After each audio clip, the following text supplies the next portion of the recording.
खोप्यामध्ये खोपा, बहिणाबाई चौधरी लिखित ही कविता। बहिणाबाईंचा जन्म हा शेतकरी कुटुंबात झाला होता। त्यांना कुठल्याही प्रकारचं शिक्षण मिळालं नव्हतं।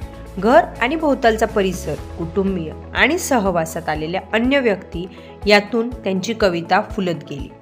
अस्सल अहिराणी बोलीत लिहिल्या गेलेल्या कवितेत जीवनातील अनुभवांचे चित्रण आढळते। सदर कविता ही बहिणाबाईंची गाणी या संग्रहातून निवडलेली आहे। सुगरण पक्षाची मादी आपल्या पिलांसाठी एक सुबक घरटे विणते आणि या पाखरापासून माणसाला खूप काही शिकता येईल असा विचार कवयित्रीच्या मनात येतो। अरे खोप्यामधी खोपा, सुगरणीचा चांगला, अरे खोप्यामधी खोपा, सुगरणीचा चांगला, देखा पिलांसाठी तिनं झोका झाडाले टांगला। पिलं निजले खोप्यात जसा झुलत बंगला, पिलं निजले खोप्यात जसा झुलता बंगला, तिचा पिलांमधी जीव, जीव झाडाले टांगला, तिचा पिलांमधी जीव, जीव झाडाले टांगला।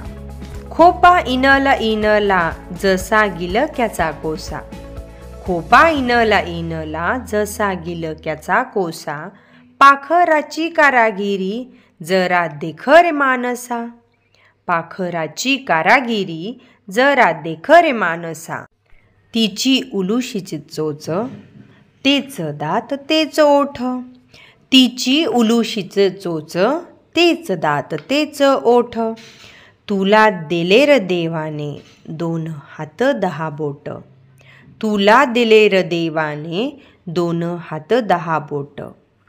अरे खोप्यामधी खोपा, सुगरणीचा चांगला, देखा पिलासाठी तिनं जीव झाडाले टांगला, देखा पिलासाठी तिनं जीव झाडाले टांगला।